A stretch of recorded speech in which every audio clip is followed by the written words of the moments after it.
Salam alaikum tout le monde. Mon nom c'est Sharif Asfati. Je suis le scénariste et réalisateur de la série Impasse. Je vous rencontre, je te fais un plaisir de rencontrer les abonnés de Sénégal TV tamit parce que depuis quelque temps on est dans un processus de plateau.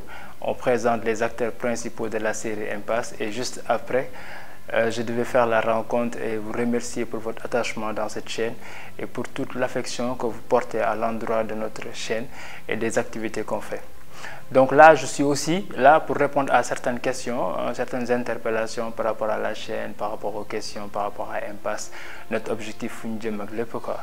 Donc, sans plus tarder, je vais revenir sur une première interrogation. En fait, depuis les derniers épisodes, parce qu'il fut un temps, pour ceux qui ignorent ça, parce que récemment on a eu de nouveaux abonnés, il y a des gens qui viennent tout juste de découvrir la série Impasse. Il faut savoir que Impasse, c'est un projet qui date un peu plus longtemps en fait. Parce que déjà pour l'historique de la série, il faut que avant tout c'était un long métrage. Impasse est parti d'un long métrage, donc un film de 2 heures de temps. En ce moment, moi j'étais engagé à Pikini Production en tant que réalisateur et j'étais en train de réaliser la série Dikon. Donc en tant que réalisateur, après j'ai proposé le projet de Impasse à Alioune Ndiaye, le directeur de Pikini Production. Donc nous avons un club Sénégal à côté et on voulait faire une collaboration pour la sortie de Impasse sous forme de long métrage. Le mot Tahon, nous avons fait Impasse. Après, puisqu'on était dans la série de Dikon, Dikon, c'était un long projet de 181 épisodes. Il y avait peu de temps pour Khadjal et Yelen projet en même temps. Bon, on avait une collaboration dans le job du monde, ça m'a mis sur mon projet Moudjapsi aussi, c'était ça le deal avant. Mais on a pu faire Impasse comme long métrage. Le film est sorti à Canal Olympia, la salle Canal Olympia, c'était le 7 avril, le 7 avril 2018. Bon, actuellement, franchement parler, le cinéma sénégalais actuellement est développé et ça avance.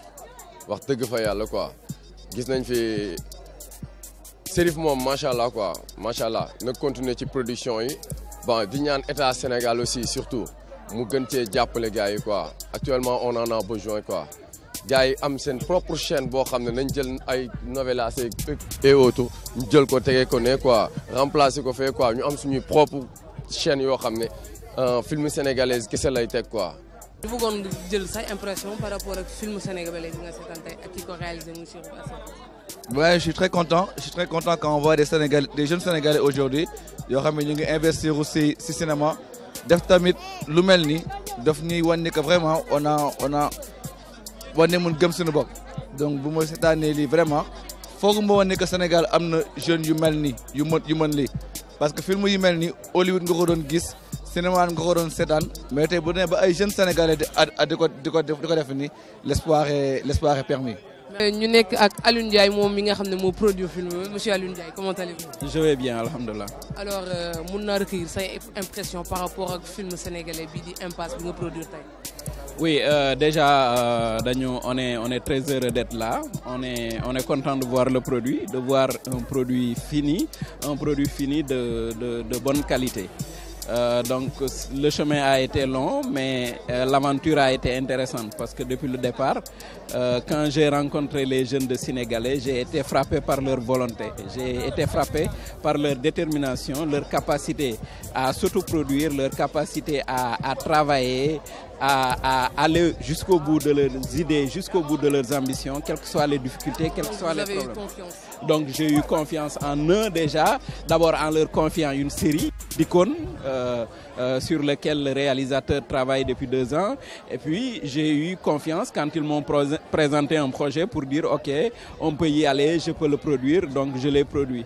Et ce qu'on a vu aujourd'hui nous pousse à la confiance, nous rassure et nous pousse à croire que le cinéma sénégalais a de la relève et que le cinéma sénégalais a un futur radieux. Merci beaucoup, M. Ndiaye. Merci. Si vous avez d'autres suggestions, vous êtes toujours à l'écoute. Non, il n'y a pas de souci. Je félicite en fait Chérif et je l'encourage. C'est quelqu'un de très discret mais c'est quelqu'un de très déterminé. Et je lui dis de rester déterminé, de rester discret, mais surtout d'aller toujours jusqu'au bout de ses idées. C'est très très important d'avoir toujours la volonté d'aller au bout de ses idées et de ses ambitions. Merci beaucoup monsieur Ndiaye. Alors comment vas-tu? Non, boole ma xanaa moom xaaduma seetaan télé wala xam ma alors fàttali ñu tur bi le vrai nom c'est comment? waaw c'est Dikone. Dikone kon Dikone de la série de Dikone. waaw de la série de Dikone waay. tey nga ñëw seetaan si film Impasse muy nekk ki ko réalisé mooy ki réalisé Dikone alors lan nga ñu mën a wax tey. waaw kontaan rek kontaan parce que xam nga nit buy nekk ci yow di liggéey ak yow di gis ni ngay liggéey aussi ñu ñëw fi tamit teew fi gis projection bi. film bi nice na vraiment nice na ñun ñëpp ñoo kontaan man moom sama xol dafa sedd parce que bi ma ko njëkkee gis dama koo songu te affaire bi dafa am importance neex na trop kontaan daal laa def. Alors moi je suis venu spécialement de Paris pour vivre une expérience cinématographique sénégalaise et donc je peux témoigner maintenant qu'il existe au Sénégal de vrais acteurs, de vrais réalisateurs et de vraies intrigues intéressantes qui sont de bon augure pour le futur du cinéma sénégalais. L'Impasse di soog a génn sous forme de long métrage ñi ko fekkee yëpp ñu xam Sénégal yëpp xam nañu foofu la njëkk génn mais c'était un long boo leen xoolee nag bon le projet on était très ambitieux parce que c'était benn trilogie la ñu bëggoon def quoi trilogie c'est la série de 3 films en fait c'est ce qu'on voulait faire mais bon avec les charges et c'est pas facile si tu es un réalisateur booy liggéey ci benn boîte de production si tu n'as pas toute la liberté que tu veux pour teg say ambitions yëpp quoi du coup bon on n'a pas pu arriver à atteindre nos objectifs avec Impasse li ñu def mooy juste génne ko en salle de cinéma il y a pas eu benn distribution bu exemplaire bu ñu bëggoon quoi par rapport ñu tasaare ko ci télévision yi tasaare ko def ay salles de sortie yu bëri événements yu bëri parce qu'on était très occupé par le projet de la boîte Pikini à cette époque bu ñu demee ba ci biir ce qui s'est passé mooy on est toujours engagé à Pikini on a pu diffuser boo xoolee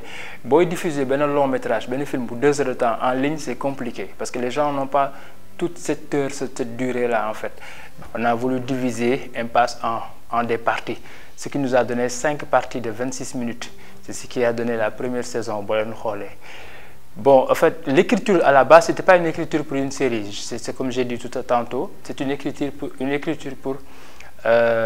pour un long métrage mais boo leen xoolee 5 saisons 5 épisodes pour ñi jotoon seetaan Impasse ça s'est passé vite quoi parce que c'est à la base une écriture pour un long métrage c'est ce qu'on a fait et comme la chaîne YouTube est 26 minutes la doon diffuser temps yooyu on diffusait des projets de Pikini comme Dikone en ce moment il y avait Buzz il y avait donc dañ tàmmoon format boobu noonu quoi et puis c'était un format qui était un peu majoritaire au Sénégal fii donc après c'est passé mu jox ñu benn image série et pourtant il y avait trop de choses à dire quoi on s'est dit pourquoi pas continuer l'aventure pour continuer la saison 2 parce que bu mu jeexee ñu bëri dañu doon réclamer la suite saison 2 dafa gaaw on n'a jamais vu une série avec 5 épisodes à la base ils n'avaient pas compris donc on était après Sénégal ak équipe bi yëpp ils étaient animés avec l'ambition de vouloir faire une suite et bon on n'a pas eu nag la chance de continuer l'aventure avec Pikini Production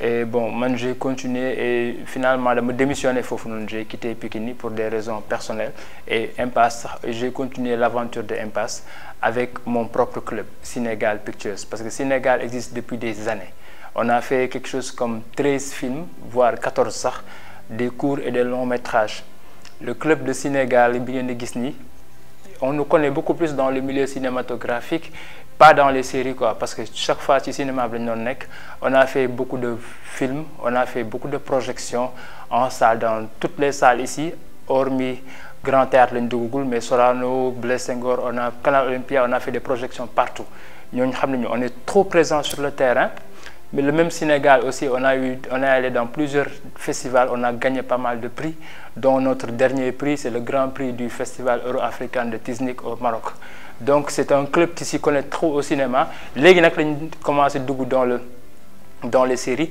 léegi ça s'est bien passé il y avait encore la demande du public votre demande la demande des abonnés et tout le monde voulait la vraie suite boo leen xoolee depuis qu'on a arrêté la diffusion de Impasse c'était c'était le mois de juin ba léegi on n'a pas diffusé seetlu ngeen ni depuis juin on n'a pas diffusé, on a arrêté la saison 2. On était dans des démarches. Et c'est maintenant le lieu de le dire. Parce qu'on a fait beaucoup de démarches, on est allé un peu partout parce que le public réclamait 2 épisodes par semaine. Vous voulez 2 épisodes, tout le monde voulait 2 épisodes par semaine parce qu'autant Ben l'ont diffusé. 2 épisodes, il fallait beaucoup de travail pour 2 épisodes par semaine. Le public voulait que la série passe à la télévision aussi. Il y avait trop de demandes que les gens voulaient parce qu'ils aimaient trop la série. C'est pourquoi nous avons fait un stand-by, pause. On était dans des démarches pour que l'affaire soit quoi. Donc on a fait nos démarches et bon, jusque-là, on s'était fixé comme délai, limite janvier, pour diffuser au moins la suite de Impasse. Mais avec les calculs, on s'est rendu compte qu'on est dans un milieu très compliqué. Et bon, moi, j'ai pas ma langue dans ma poche. Genre, je me bats pour le cinéma, je me bats pour le Sénégal, je me bats pour la jeunesse qui croit en elle-même. Man, avec Sénégal, nous fonctionnons, on se bat pour les gens ambitieux. La majeure partie des acteurs qui travaillent avec nous ou bien qui ont eu à travailler avec nous, c'est des passionnés de cinéma qui ont fréquenté le club et qui ont appris beaucoup de choses ici. Certains sont partis, il y en a beaucoup qui sont dans les séries que vous suivez, il y en a beaucoup qui sont encore ici dans le club et d'autres qui continuent de partager l'expérience avec nous, quoi. Parce que nous, la passion avant tout. Et quand on est allé vers un système, ça fonctionne comme ça parce que c'est le marché des séries, et bon, ce n'est pas le lieu et l'endroit de dire toutes les démarches, comment ça se passe, mais c'est pour vous dire en manière résumée que c'était très difficile, très compliqué de faire passer une série comme Impasse à la télévision.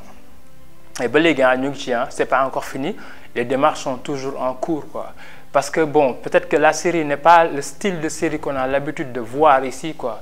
Bon, quoi, ben ou ñaar, mais c'est pas totalement les séries que les Sénégalais aiment voir, quoi, que les Sénégalais ont l'habitude de s'accrocher. Parce que bon, c'est vrai que nous, on parle beaucoup plus de sujets d'actualité, comme Nyeneni, mais on est un peu plus violent, peut-être un peu plus direct. On creuse au fond des choses. On aimerait en tout cas dans la série que Kep Koukoy Gissi sa bop, quoi. Et puis dire des choses telles qu'elles sont, quoi, en fait. Et puis on est dans aussi l'enquête dans la police, dans des vérités, dans des... Voilà, quoi. Impasse nous demain. Et je ne sais pas, en fait. Parfois, je me pose trop de questions à savoir qu'est-ce qui est au fond de ce blocage-là par rapport à ce style de série. Et bon, on est en cours, ça va venir. Et du coup, ça nous a donné beaucoup plus d'inspiration pour travailler une suite extraordinaire. Parce que on est dans de nouveaux épisodes qui vont faire feu, Inch'Allah. On espère beaucoup. Et pour l'eau, il fallait nous travailler les épisodes d'avant. On est en train de préparer une suite très intéressante parce que nous avons solo, quoi. Il fallait nous faire les premiers épisodes. Il y avait beaucoup de gens qui voulaient regarder la suite, voulaient savoir Impasse, Fumutol, tout ça. Tout ce monde-là voulait suivre la suite. Mais les premiers épisodes, il y a un problème. Parce que si vous vous souvenez, les premiers épisodes de Impasse sont à la chaîne Pikini Lanekon, Pikini Production, les 5 premiers épisodes. Mais quand on a fini, il y avait des musiques qui étaient là-bas et qui ne nous appartenaient pas. Et YouTube avait coupé la partie sonore de la musique dans Pikini. Beaucoup de 7 ans, les gens qui ont ces séries pour commencer, ils viennent voir, il y a des parties où il y a des ruptures de son. Nous devons comprendre quoi. C'est pourquoi il fallait travailler toute cette série depuis le début avec habillage ou baisse, enchaîner le code. Il fallait nous faire des Et puis je sais que tout le monde est pressé. Les gens ont envie de voir la série. Les gens sont attachés à voir la suite. Je comprends beaucoup cette fougue. Mais vous devez nous comprendre aussi que nous devons récupérer toute la série dans notre chaîne Sénégal TV, avoir l'exclusivité avec un habillage baax épisode légui ñu defaraat ko bam correct parce que li ñëw ci kanam mo bari té lu ci bari en fait il y a des secrets, il faut que vous reveniez dans la première saison ou la deuxième saison pour la comprendre. Motax fallait qu'on retravaille depuis le début la série et qu'on commence à diffuser. Mais sachez que derrière Sénégal, derrière Impasse, il y a des jeunes comme vous C'est des gens qui se battent pour le cinéma sénégalais. C'est des gens qui croient en ce cinéma. On travaille dur. C'est des gens qui font des ateliers pour au moins relever le niveau du cinéma et de la fiction au Sénégal. Douman Kassé, je suis juste vitrine, mais c'est toute une équipe de jeunes derrière. Et puis c'est pas un jeu quoi en fait. Là, il faut que nous stratégie bi baax, organisation bi baax, on vous livre une très belle série. Vous suivez depuis que vous commencez, ba fu mu jeexee tak, ñëpp nekk ci jàmm parce qu'on a autant de projets qui nous attendent derrière. Damay profiter pour remercier tous ceux qui nous jàpp ci projet bi, tous ceux qui nous ont permis d'arriver là, de continuer à travailler. Et d'abord, j'en profite de l'occasion pour rendre hommage à un de nos membres, un des acteurs du Sénégal, Boujoué Tibir Impasse, qui a été formé à Sénégal, joué notre Impasse, quoi, qui nous a quittés il y a à peine une semaine, Aliou Ndiaye. Il est décédé il y a à peine une semaine et il a même joué dans Impasse. Je profite de l'occasion pour lui rendre hommage et pour tout ce qu'il a fait pour le club et pour le Sénégal, pour le cinéma et pour Impasse. J'en profite pour saluer, pour remercier une fois encore Aliou Ndiaye, le PDG de Pikini Production, pour sa contribution dans le geste de nous laisser nous envoler avec ce projet sans qu'il y ait de problème de droit puisque c'était lui le producteur des 5 premiers épisodes. J'en profite aussi pour remercier Thierno Moussa Sow, le producteur de Mbaku, parce que j'ai réalisé Mbaku aussi avec l'équipe de Sénégal, pour ceux qui connaissent la série, et pour son accompagnement, ses conseils. J'en profite pour remercier tous ceux qui travaillent avec nous de près et de loin. Je pense à Djibiba, je pense à Hassan Sen, à Trezeguet aussi, à Trezeguet particulièrement, à toute l'équipe de Sénégal Pictures, les acteurs sans exception et l'équipe technique qui est derrière qui fait un travail extraordinaire. J'en profite pour les remercier et pour les encourager. Ñaan ñëpp abonnés yi di leen remercier pour votre geste et de continuer à supporter Sénégal pour le meilleur du cinéma sénégalais.